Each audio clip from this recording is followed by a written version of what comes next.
इस वीडियो में हम स्वामी विवेकानंद जी के जीवन परिचय की चर्चा करेंगे। तो आइए शुरू करते हैं।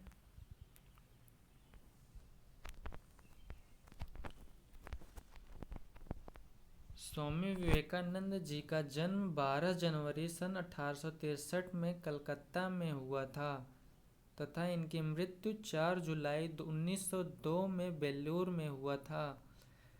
एक युवा सन्यासी के रूप में भारतीय संस्कृत की सुगंध विदेशों में बिखेरने वाले साहित्य, दर्शन और इतिहास के प्रकांड विद्वान थे। विवेकानंद जी का मूल नाम नरेंद्र नाथ दत्त था, जो कि आगे चलकर स्वामी विवेकानंद के नाम से विख्यात हुए। युगांतरकारी आध्यात्मिक गुरु जिन्होंने हिंदू धर्म को गतिशील तथा व्यवहारिक बनाया और सुदृढ़ सभ्यता के निर्माण के लिए आधुनिक मानव से पश्चिमी विज्ञान व भौतिकवाद को भारत की आध्यात्मिक संस्कृति से जोड़ने का आग्रह किया। कलकत्ता के एक कुलीन परिवार में जन्मे नरेंद्र नाथ चिंतन, भक्ति व तार्किकता, भौतिक एवं बौद्धिक श्रेष्ठता के साथ साथ संगीत की प्रतिभा का एक विलक्षण संयोग थे। भारत में स्वामी विवेकानंद के जन्म दिवस को राष्ट्रीय युवा दिवस के रूप में मनाया जाता है।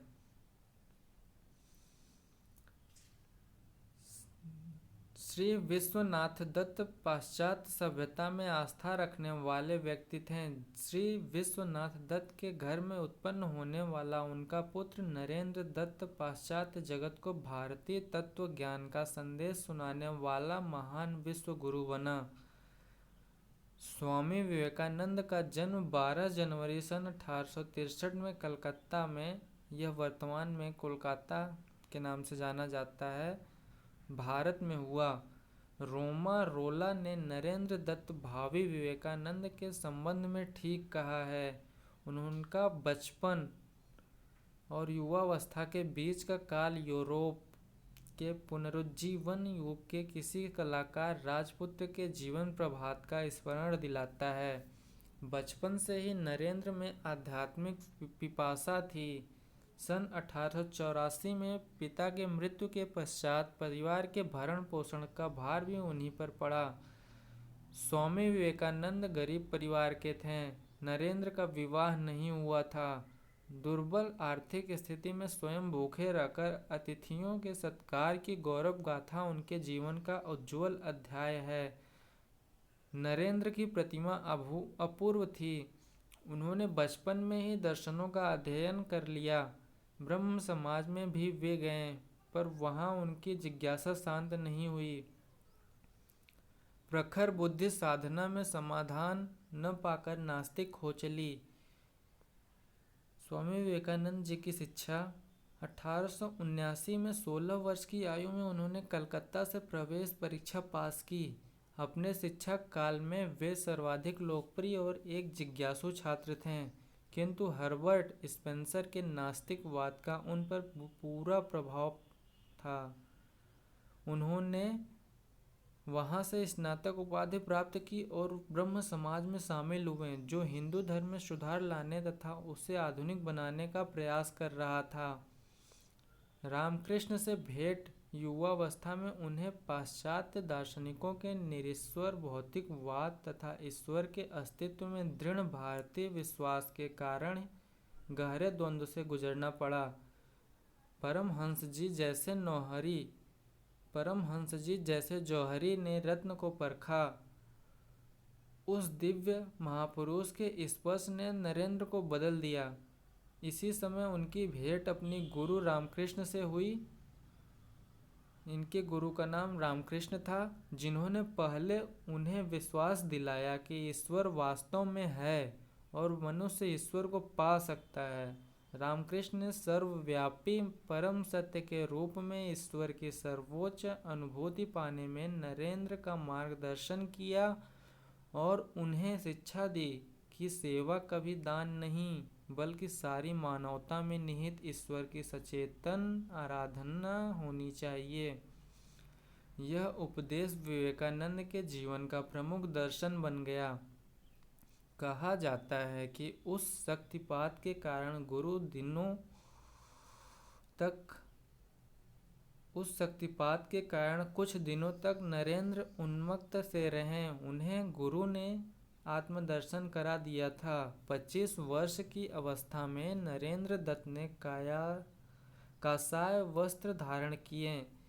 अपने गुरु से प्रेरित होकर नरेंद्र नाथ ने सन्यासी जीवन बिताने की दीक्षा ली और स्वामी विवेकानंद के रूप में जाने गए।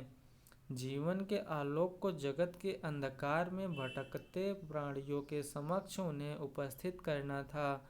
स्वामी विवेकानंद ने पैदल ही पूरे भारत की यात्रा की। स्वामी विवेकानंद ने देश का पुनर्निर्माण किया। रामकृष्ण की मृत्यु के बाद उन्होंने स्वयं को हिमालय में चिंतन रूपी आनंद सागर में डुबाने की चेष्टा की, लेकिन जल्दी ही वह इसे त्याग कर भारत की कारुणिक निर्धनता से साक्षात्कार करने और देश के पुनर्निर्माण के लिए समूचे भारत में भ्रमण पर निकल पड़े।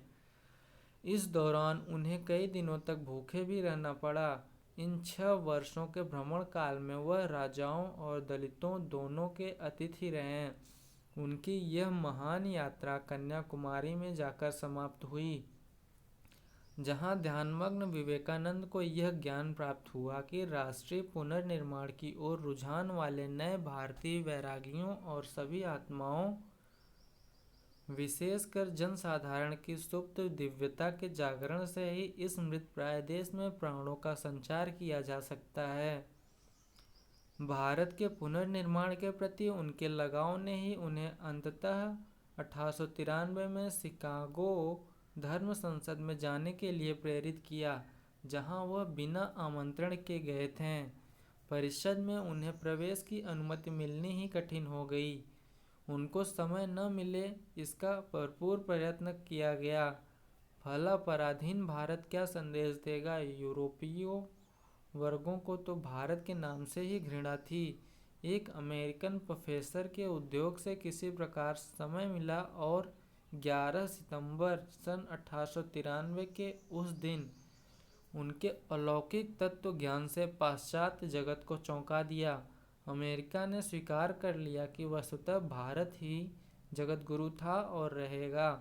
स्वामी विवेकानंद ने वहां भारत और हिंदू धर्म की भव्यता स्थापित करके जबरदस्त प्रभाव छोड़ा। Sisters and brothers of America, अमेरिकी बहनों और भाइयों के संबोधन के साथ अपने भाषण की शुरुआत करते ही 7000 प्रतिनिधियों ने तालियों के साथ उनका स्वागत किया।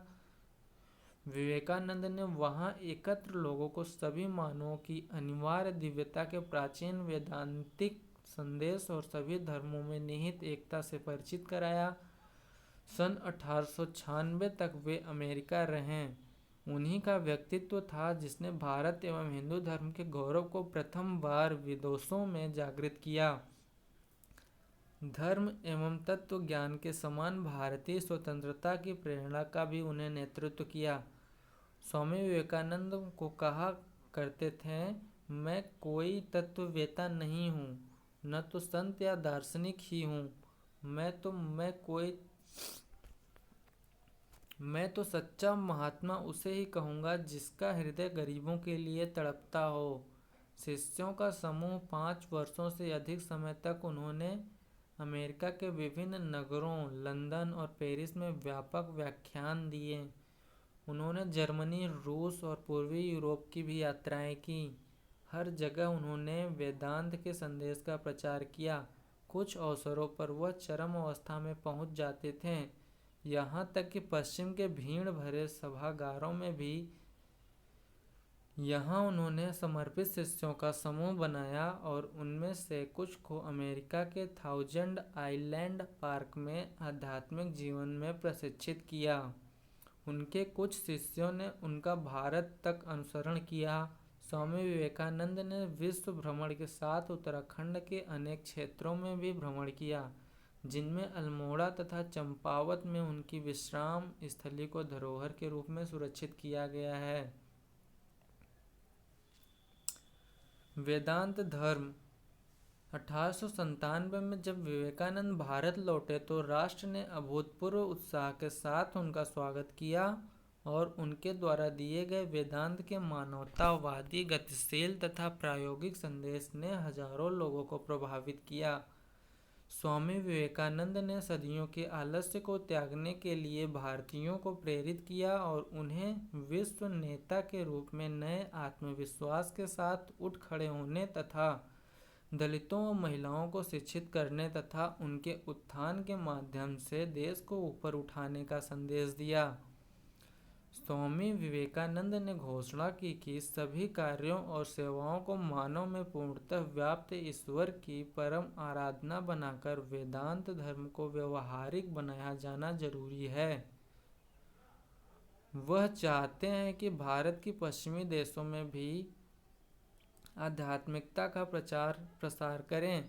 स्वामी विवेकानंद ने घोषणा की कि सिर्फ अद्वैत वेदांत के आधार पर ही विज्ञान और धर्म साथ साथ चल सकते हैं, क्योंकि इसके मूल में अवैयक्तिक ईश्वर की आधारभूत धारणा सीमा के अंदर निहित अनंत और ब्रह्मांड में उपस्थित सभी वस्तुओं के पारस्परिक मौलिक संबंध की दृष्टि है। उन्होंने सभ्यता को मनुष्य में दिव्यता के प्रतिरूप के तौर पर परिभाषित किया और यह भविष्यवाणी भी की कि एक दिन पश्चिम जीवन की अनिवार्य दिव्यता के वैदांतिक सिद्धांत की ओर आकर्षित होगा। विवेकानंद के संदेश ने पश्चिम के विशिष्ट बौद्धिकों जैसे विलियम जेम्स, निकोलस टेस्ला, अभिनेत्री सारा बर्नहार्ड और Madame Emma Calve, Anglican church London के धार्मिक चिंतन रेवरेंड कैनन लिवरफोर्स और रेवरेंड होविस तथा sir Patrick Geddes, Hyacinthe Loyson, sir Hiram Maxim, Nelson Rockefeller, Leo Tolstoy व रोम्याम रोलाम को भी प्रभावित किया। अंग्रेज भारतविद A.L. बाशम ने विवेकानंद को इतिहास का पहला व्यक्ति बताया जिन्होंने पूर्व की आध्यात्मिक संस्कृति के मित्रतापूर्ण प्रत्युत्तर का आरंभ किया और उन्हें आधुनिक विश्व को आकार देने वाला घोषित किया। मसीहा के रूप में अरविंदो घोष, सुभाष चंद्र बोस, सर जमशेदजी टाटा, रविंद्रनाथ टैगोर तथा महात्मा गांधी जैसे महान व्यक्तियों ने स्वामी विवेकानंद को भारत की आत्मा को जागृत करने वाला और भारतीय राष्ट्रवाद के मसीहा के रूप में देखा। विवेकानंद सार्वभौमिकता के मसीहा के रूप में उभरे। स्वामी विवेकानंद पहले अंतर्राष्ट्रवादी थे जिन्होंने लीग ऑफ नेशंस के जन्म से भी पहले वर्ष 1897 में अंतर्राष्ट्रीय संगठनों, गठबंधनों और कानूनों का आह्वान किया जिससे राष्ट्रों के बीच समन्वय स्थापित किया जा सके। आइए जानते हैं स्वामी विवेकानंद द्वारा क्या क्या स्थापित किए गए। स्थापत्य स्वामी विवेकानंद के। विवेकानंद जी ने 1 मई 1897 में कलकत्ता में रामकृष्ण मिशन और 9 दिसंबर 1898 को कलकत्ता के निकट गंगा नदी के किनारे बेलूर में रामकृष्ण मठ की स्थापना की। उनके अंग्रेज अनुयायी कैप्टन सर्वियर और उनकी पत्नी ने हिमालय में 1899 में मायावती अद्वैत आश्रम खोला। इसे सार्वभौमिक चेतना के अद्वैत दृष्टिकोण के एक अद्वितीय संस्थान के रूप में शुरू किया गया और विवेकानंद की इच्छानुसार इसे उनके पूर्वी और पश्चिमी अनुयायियों का सम्मिलित केंद्र बनाया गया। विवेकानंद ने वेलोर में एक दृष्ट प्रतीक के रूप में सभी प्रमुख धर्मों के वास्तुशास्त्र के समन्वय पर आधारित रामकृष्ण मंदिर के भावी आकार की रूपरेखा भी बनाई, जिसे 1937 में उनके साथी शिष्यों ने पूरा किया। ग्रंथों की रचना, योग, राजयोग तथा ज्ञान योग जैसे ग्रंथों की रचना करके विवेकानंद ने युवा जगत को एक नई राह दिखाई है जिसका प्रभाव जनमानस पर युगों युगों तक छाया रहेगा। कन्याकुमारी में निर्मित उनका स्मारक आज भी उनकी महानता की कहानी कह रहा है। स्वामी विवेकानंद जी की मृत्यु कैसे हुई, आइए इसको जानते हैं।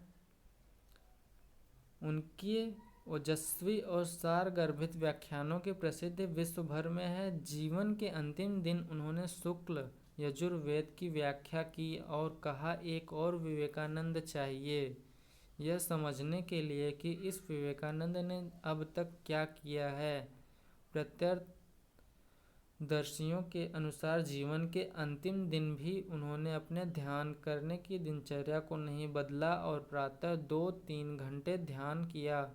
उन्हें दमा और शर्करा के अतिरिक्त अन्य शारीरिक व्याधियों ने घेर रखा था। उन्होंने कहा भी था, ये बीमारियां मुझे 40 वर्ष की आयु भी पार नहीं करने देंगी। 4 जुलाई 1902 को बेलूर में रामकृष्ण मठ में उन्होंने ध्यानमग्न अवस्था में महासमाधि धारण कर प्राण त्याग दिए। उनके शिष्यों और अनुयायियों ने उनकी स्मृति में वहां एक मंदिर बनवाया और समूचे विश्व में विवेकानंद तथा उनके गुरु रामकृष्ण के संदेशों के प्रचार के लिए 130 से अधिक केंद्रों की स्थापना की। तो दोस्तों, ये थी स्वामी विवेकानंद की जीवनी। वीडियो पसंद आई हो तो लाइक, शेयर और सब्सक्राइब करना ना भूलिएगा। धन्यवाद।